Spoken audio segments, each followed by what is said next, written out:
Pour donner un peu de contexte, mon partenaire et moi sommes en train d'acheter notre toute première maison. Comme on pourrait s'y attendre, les membres de notre famille veulent être tenus au courant de chaque détail et évolution.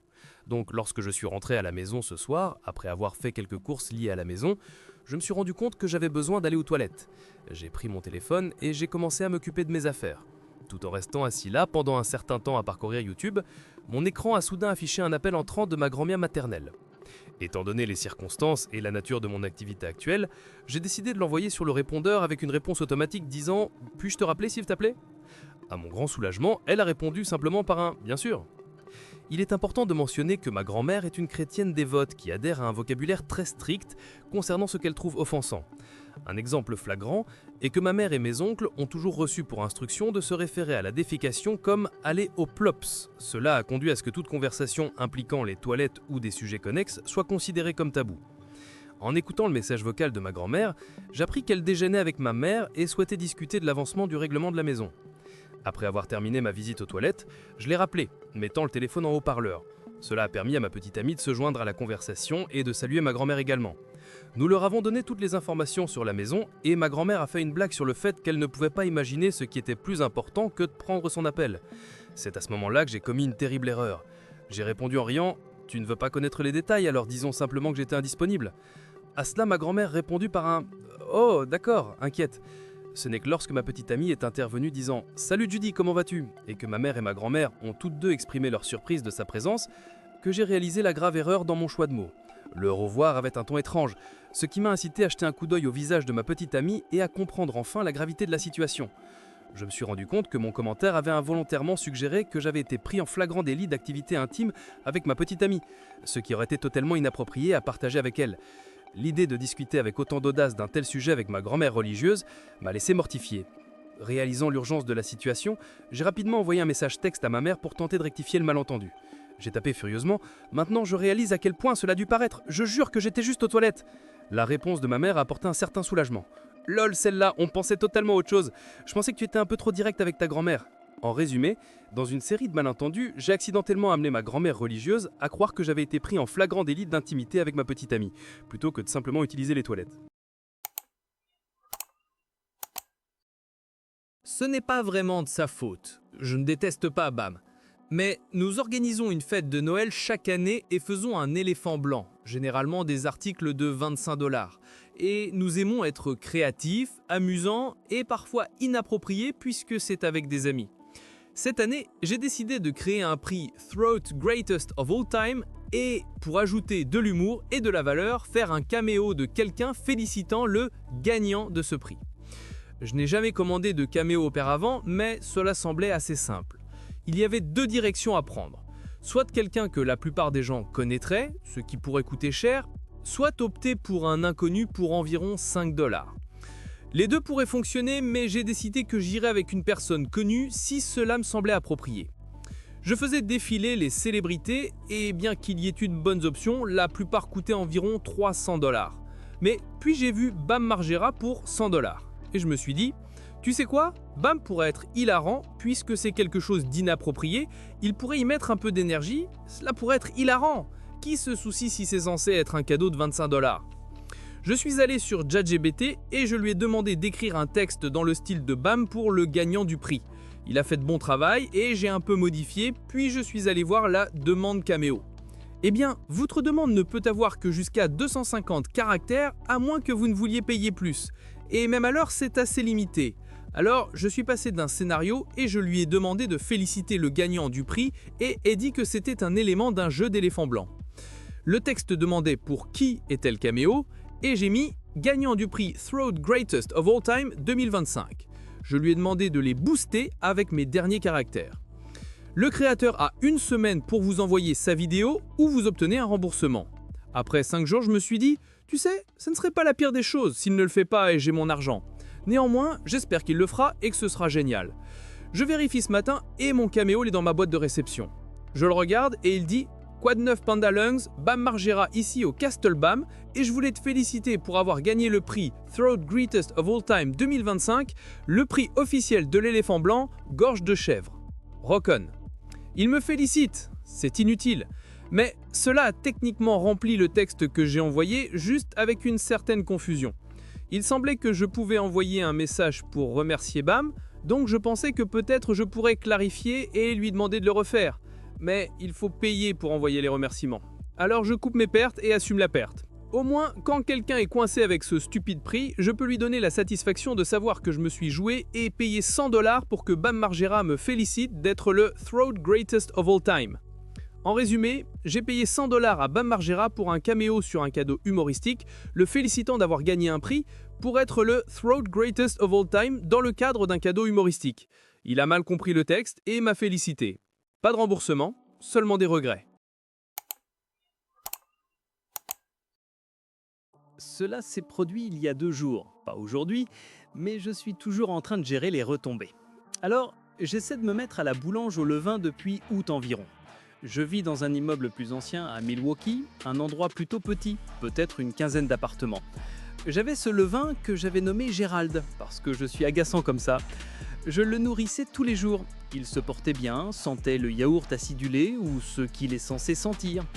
La semaine dernière, j'ai dû aller à Madison pour le travail, un voyage de 3 jours. J'ai pensé que Gérald irait bien. Les gens laissent leur levain tout le temps.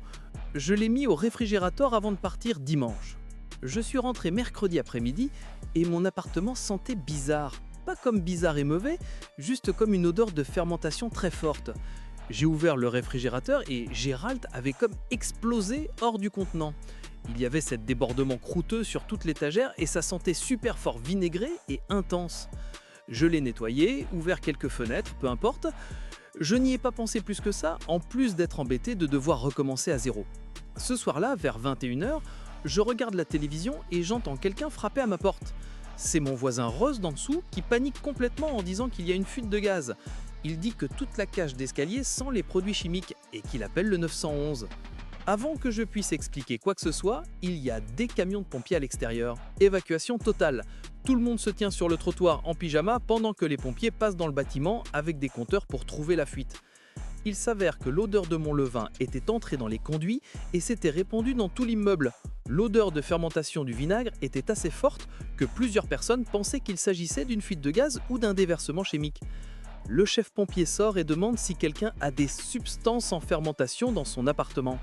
J'ai dû avouer devant une trentaine de voisins que j'avais accidentellement fumigé le bâtiment avec des émanations de levain à pain au levain. On m'a fait la leçon sur le stockage alimentaire, mon propriétaire est en colère parce que la visite des pompiers figure dans le dossier du bâtiment, Ross ne me parle plus, la dame de 3B fait sans cesse des commentaires passifs-agressifs sur les « certaines personnes étant irresponsables » à chaque fois qu'elle me voit. J'ai jeté Gérald. Repose en paix mon pote, tu es parti avec fracas. En résumé, j'ai laissé mon levain au réfrigérateur pendant un voyage de travail, il a surfermenté et l'odeur s'est répandue dans les conduits de mon immeuble. Les voisins ont pensé que c'était une fuite de gaz, les pompiers ont évacué tout le monde, maintenant je suis le connard qui a sonné à l'alerte sur une urgence dans le bâtiment à cause de la levure à pain. Obligatoire. Cela ne s'est pas produit aujourd'hui, mais il y a quelques mois. J'ai remarqué que j'avais parfois des vertiges assez étranges, apparemment de nulle part, et des maux de tête, pas très souvent au début. Le vertige donnait l'impression que quelqu'un avait tiré doucement mes cheveux, je suppose. C'était très étrange. Je suis américain, mais je vis à l'étranger dans un pays où l'accès aux soins de santé est bon marché. Mais encore, mes instants américains me disaient « Eh, ça passera, quoi que ce soit ». Au cours des 2 mois suivants, la fréquence a augmenté pour atteindre quasiment tous les jours, ainsi qu'une légère nausée presque constante. J'ai finalement décidé « D'accord, tu dois voir un médecin ». Les analyses sanguines d'un médecin généraliste sont toutes bonnes, pas malade de façon générale. Alors je vois un ORL, c'est aussi tout bon.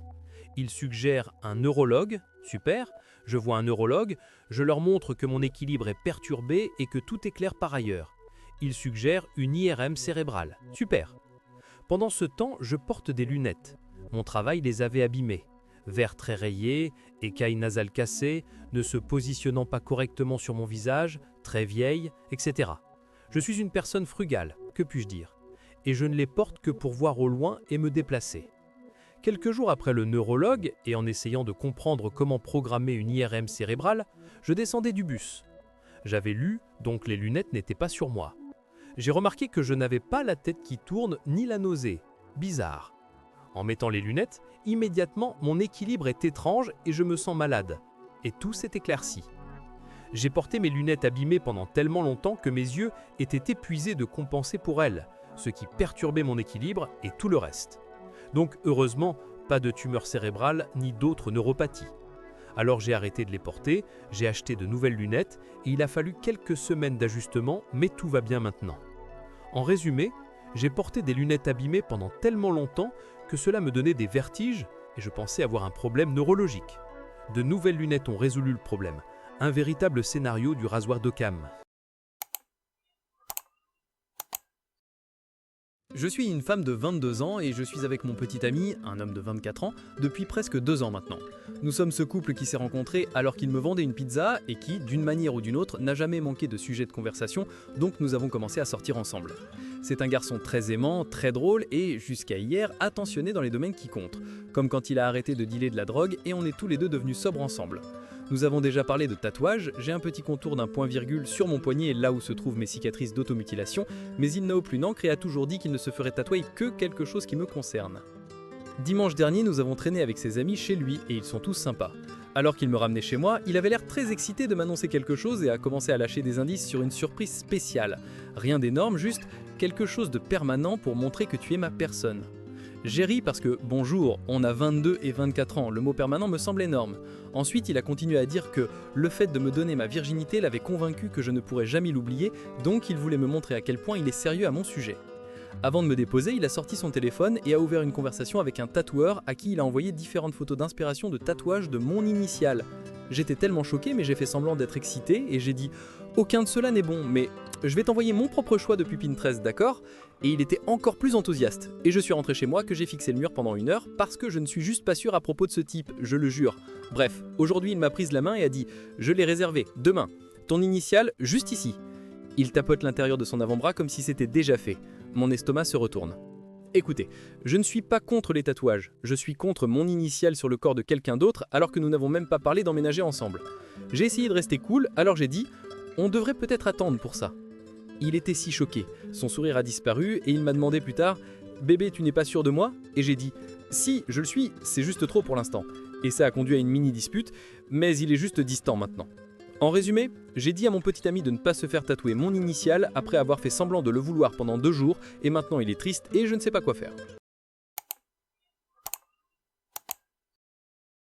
Aujourd'hui, j'ai tout raté en déclenchant accidentellement le bidet sur les toilettes de mon ami. Moi, une femme de 26 ans, je me trouvais chez une amie quand je suis allé utiliser les toilettes. C'était ma première fois chez elle et j'ai remarqué qu'elle avait un bidet. Je n'en avais jamais utilisé auparavant, alors j'ai décidé que ce n'était pas le bon moment pour essayer. Je me sentais bien trop timide pour l'essayer sans l'intimité d'être chez moi.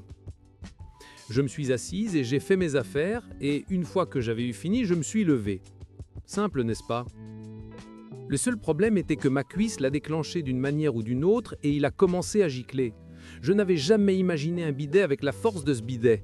On aurait dit la scène dans Le Chat chapeauté quand ils ouvrent la porte et se font propulser par le jet de liquide. Alors me voilà, dans la salle de bain de mon ami, avec mon pantalon autour des chevilles, mettant mes mains en avant, essayant de bloquer le puissant jet d'eau qui sortait des toilettes. C'était vraiment comme dans un film. Il ne manquait que la musique d'orchestre et cela aurait été mythique. J'ai dû me forcer à m'approcher pour atteindre le bidet. J'avais l'impression de me battre contre un maître de l'eau essayant de combler l'écart entre ma dignité et un cubulteur de toilette 3000. C'était le bidet des bidets, le boss final. Il m'a fallu peut-être 5 secondes pour comprendre comment l'éteindre. Mais je l'ai fait, j'ai vaincu le bidet. Cependant, je n'en suis pas sorti indemne. J'étais trempé, la pièce s'était trempée. Il m'a aspergé, il a aspergé les murs, le sol. Ce qui m'a semblé une éternité n'a duré qu'une vingtaine de secondes. 20 secondes d'horreur et d'humiliation pure et sans mélange qui ont à jamais changé ma vision des bidets. Ce qui n'était qu'une curiosité s'est maintenant transformé en une peur profondément ancrée. Une douche à l'envers, voilà ce que c'était. Et ce que c'était terrifiant. Après avoir passé un temps gênant dans la salle de bain pour nettoyer, je suis allé affronter mon amie complètement trempée. J'ai expliqué ce qui s'était passé. Elle a répondu